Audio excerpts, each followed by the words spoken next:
তো দর্শক, চলে এলাম আবারও একটা সুস্বাদু আর কম খাটনিতে চিকেনের রেসিপি নিয়ে। তো দেখে নেওয়া যাক। মাংস ধুয়ে বেছে নিয়ে তার মধ্যে স্বাদ মতো নুন, লঙ্কার গুঁড়ো, বেশি করে রসুন থেতো করে গোলমরিচ নিয়ে ভিনিগার মাখিয়ে রেখে দিতে হবে 15-20 মিনিট।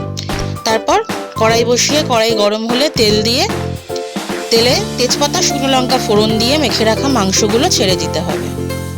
এই রান্নায় কিন্তু গ্যাস কমালে চলবে না, গ্যাস কিন্তু হাই ফ্লেমে সবসময় রাখতে হবে। ভালো করে নাড়াচাড়া করে নিতে হবে।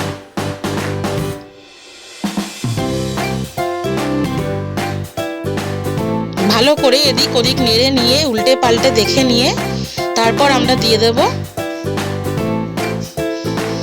কেটে রাখা পেঁয়াজ। পেঁয়াজগুলো এখানে বাটাবাটি কাটাকাটির কোনো ঝামেলা নেই, শুধু ছাড়ান আর গোল করে কেটে দিন। এরপর পেঁয়াজ দিয়ে হালকা নেড়ে দিয়ে আবার দিয়ে দেব গোল করে কেটে রাখা টমেটো আর আদা কুচি।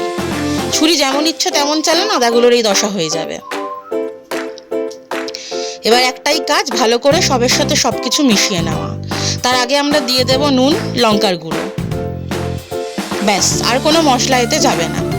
এবার শুধু নাড়তে থাকুন।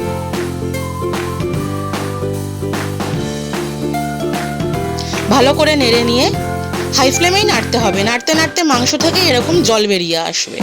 এই রান্নায় কিন্তু বাইরে থেকে এক্সট্রা কোনো জল যাবে না। এই মাংস থেকে ওটা জলেই মাংস রান্না হয়ে যাবে।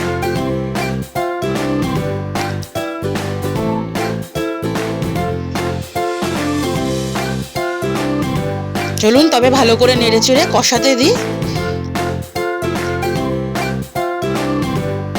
কষে উঠে এরকম জল বেরিয়ে এলে তারপর একটু খুন্তি দিয়ে কাটাকুটি করে দেখে নিতে হবে মাংস সেদ্ধ হয়েছে কিনা। এই যে দেখে নিলাম মাংস একদম সেদ্ধ। এবার শুধু ফুটতে দেওয়ার অপেক্ষা। এই যে টকবগিয়ে ফুটছে। ব্যাস, ফুটে উঠলেই এবারে রেডি আমাদের রেসিপি ফাঁকিবাজি চিকেন। এবার শুধু গরম গরম ভাতের থালায় নেওয়ার অপেক্ষা।